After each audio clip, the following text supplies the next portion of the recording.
You're listening to the Legal Talk Network.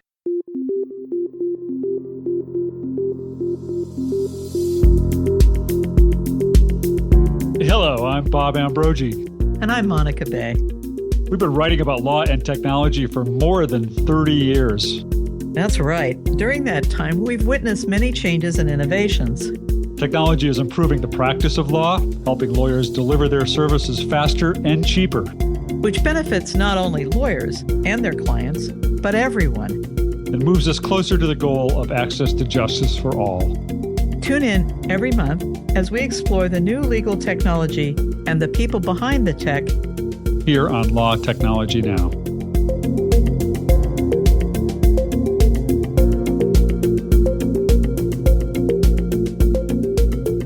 Hi, I'm Monica Bay, and I'm here with some amazing people. We're at the Above the Law's new Academy for Private Practice. We are in Philadelphia. This is the second program that they have done. Adam Camras is here with me today. Thank you very much for being here. It's so much fun, and we have the big boss here. And we just finished the keynote speech that was done by Gary Sangha, and also a Codex Fellow, so yay, Stanford.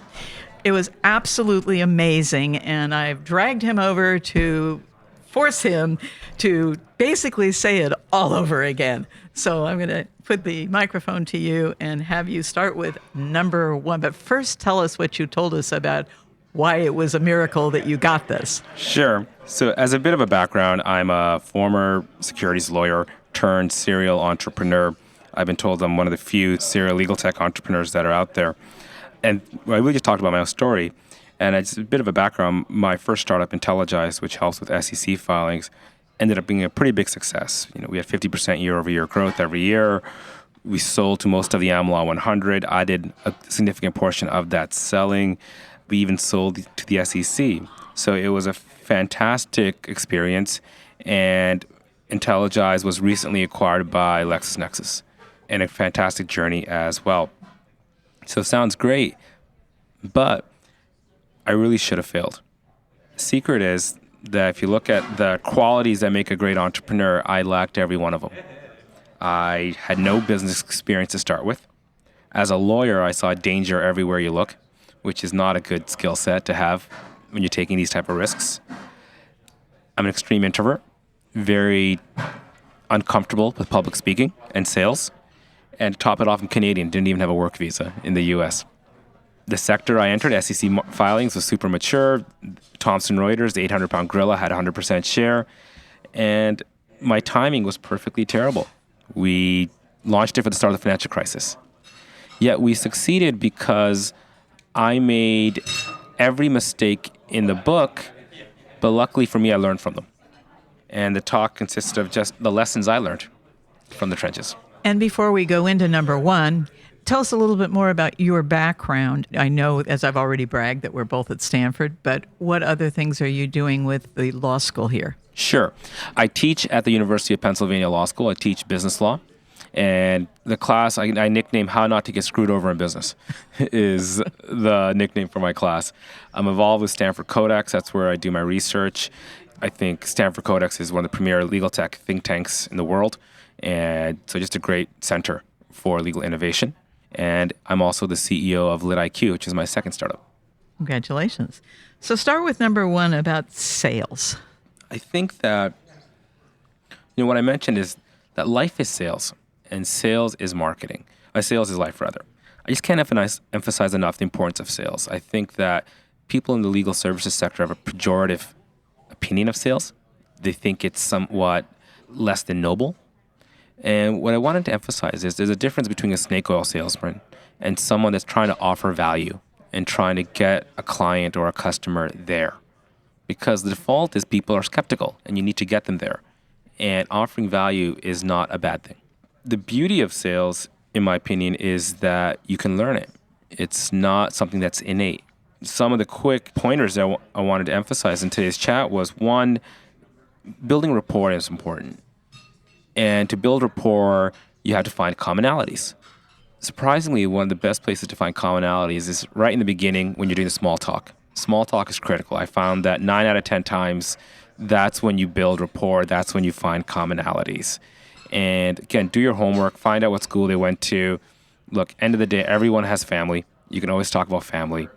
And if that doesn't work, you can always talk about the weather. Adam? I found this really interesting on a number of fronts. You're definitely right in terms of the negative stigma when you mention the word sales to a group of legal professionals or professionals in general. As we were mentioning in the pre-dialogue for this interview, we're always selling. Everybody is selling, whether it's in your personal life, with your personal interpersonal relationships, whether it's any transaction you're experiencing, and everybody needs to understand the fundamentals of what sales are to succeed in your personal life as well as your professional. So I thought it was fantastic that you were highlighting it in the keynote presentation. One question that I had as you were going through there, you mentioned some seminars and books or tools or authors that you'd read or followed, and I know that there's a ton out there. If you wouldn't mind just sharing some that you've enjoyed or found benefit of consuming their content or reading their books. Sure. Number one, How to Win Friends and Influence People. I mean, if you haven't read that, go on Kindle. I think Kindle probably offers it for free at this point. That is the Bible. I mean, just in terms of building rapport and getting people to like you. That's where it starts. After that, look, Zig Ziglar is pretty good. What I personally do is I go to Amazon and I look at their sales bestsellers and just the customer feedback. And that's proven to be very good for me in terms of getting good quality material. One of the things that I did when I first joined Codex, and I was so terrified they were going to realize that I was a complete fraud and didn't know anything about it. So I had a 2.5-hour commute from New York City up to my house in Connecticut, and I have become absolutely addicted to audiobooks. And to me, there is nothing more wonderful to calm you down when you get off the Deacon and you have someone reading a story to you. So what I decided to do was, when I started reading a couple of these, I figured a lot of people, especially lawyers, are in the same boat that I was in. I'm also a lawyer. So I started on the Codex blog, a sort of tongue-in-cheek thing called the Codex Book Club, Chapter 1. And I would write, like whatever book I had read, I'd write a paragraph thing. I had a really silly little 1 through 5, wonderfully, it'll change your life, to, sucks. And I'm encouraging people to participate in that. But it was a great way for me to give myself a crash course on Silicon Valley, VCs, whatever. So I really resonate with what you're saying. Anything else on that topic, or shall we move on to the next one? Other thing I would just add is, be careful with marketing. They say that half of marketing spend is valuable. You just don't know which half, right? What I have found to be very, very valuable and effective is inbound marketing. What that means is content creation. Create those blogs, write those articles, make public those client memos, and make sure that Google can find it. And I tell you, it's the most effective form of marketing that I've seen. Your second point really blew me away, and I really resonated to it, which is, how do you handle defeat in some ways? And you used the word pivot, which is one of my favorite words now. You told us a little bit about you lost 2 of your employees, et cetera. Tell us how you survived that crucial period. Sure. I think that people use the word defeat or setbacks way too often. I think that there's a difference between things taking longer than they should and defeat, right? There's a difference between moving up that learning curve to mastery and defeat. So I think setbacks, defeat, the terms are just overused. It's a process, and I think people just don't appreciate that things take longer than they should. You cannot bat 1,000 from the get-go. So defeats, setbacks, that just means you're pushing yourself and you're learning. It's a good thing, assuming that you learn from the defeats and setbacks. Now, during your conversation on the keynote, I had one that seemed like it might be a really ambivalent one, which was saying go early, which everyone preaches, and I get that. Is there a danger, though, when you do that if the first iteration bombs, you're dead, versus tweaking and getting the value of being able to change it and listen to your folks who are giving you feedback? Where's that line between Sure. When is it too early? Well, for IntelliGize, my iterations bombed every year for 5 years. Every year we'd go back to the law firms and they would say no, and we kept iterating. So we bombed year after year. I think obviously there's a difference between going in front of 1,000 people and unveiling your product and getting good feedback. So I'm not saying go present to the world, but I think going to your customers early and getting feedback is always a good thing. You'd be surprised at how patient the market is for your corrections. Yeah, and I guess putting that in the perspective of I'm a solo or a small firm lawyer or an associate at a mid-size or large firm, how would you apply those same fundamentals in terms of launching your business to a practicing lawyer, akin to garnering your first client or garnering the clients that you want for your firm or winning a case? I mean, how would that apply to the practice of law? Sure. That means not waiting till you're 100% there. Even if your website isn't perfect, put it up there. Even if you don't have all that many cases under your belt, put yourself out there. Even if you haven't written or reviewed a lease before, you can pick it up. That means pushing yourself to the boundaries of your comfort level, even when you may not be there.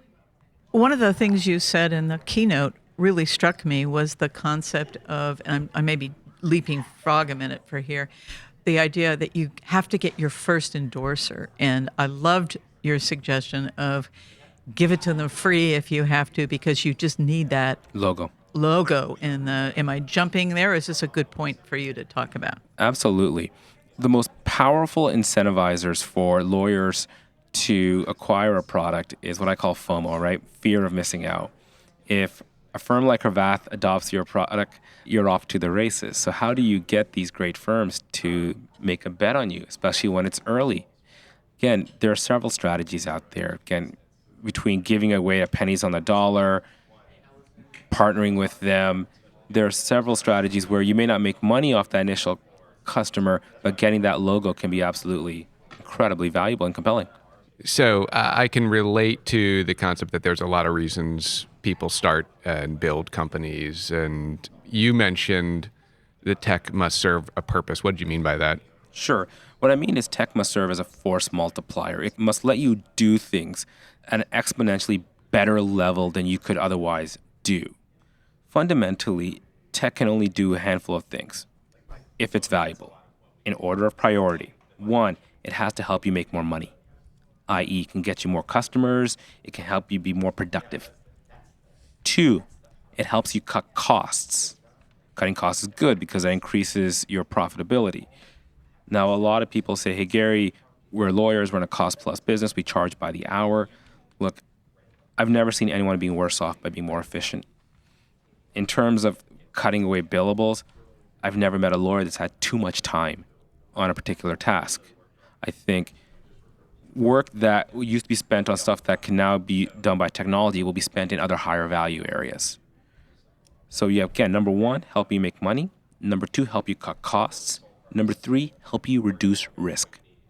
Legal services is, again, a field where you only get negative reinforcement. No one's going to give you a high five for that great brief, for that great contract, but you will get in trouble if you mess up. So risk mitigation is an important facet of an attorney's job, and tech can do that. In terms of the value, that's up for you to decide and for the company to provide. One last question from me. If you had it to do over, what are the 3 things you might have done differently? Sure. Gosh, how do you pick 3 between the thousands I would have done differently? First thing I would have done is I would have brought in a co-founder. They've done several academic studies where a team of 2 is typically has a higher rate of success than a team of 1.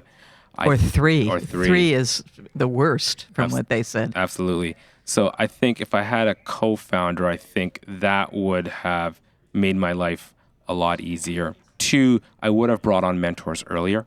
That would have helped me short circuit some of the hard life lessons I learned that I had to learn the hard way. So I really would have brought in mentors earlier.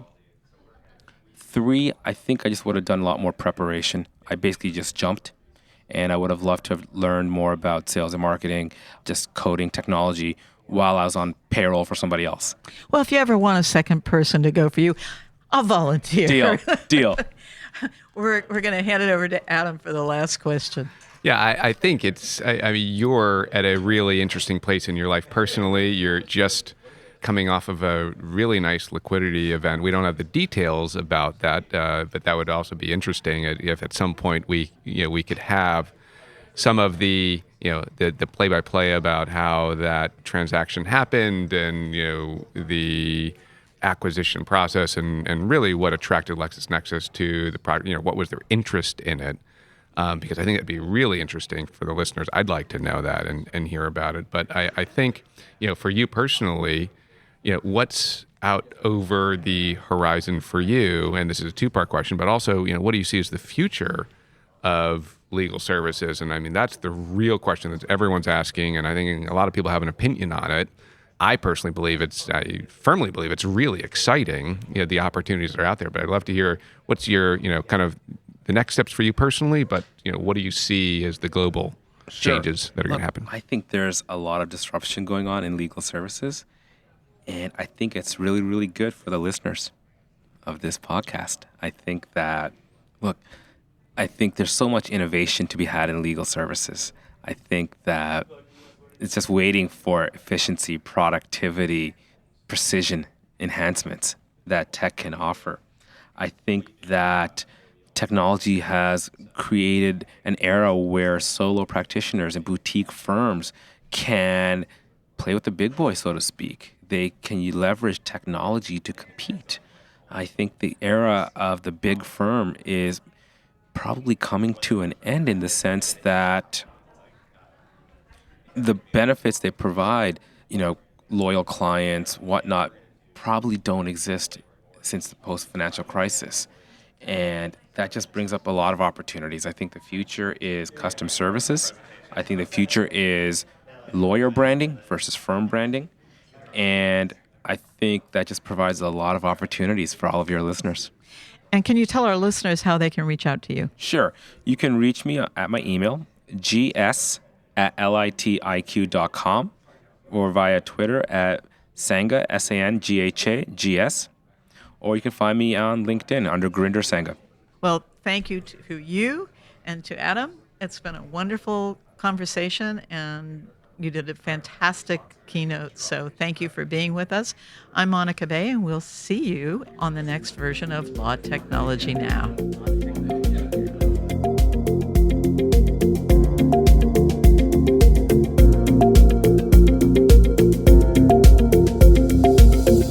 If you'd like more information about what you've heard today, please visit LegalTalkNetwork.com. Subscribe via iTunes and RSS. Find us on Twitter and Facebook, or download our free Legal Talk Network app in Google Play and iTunes.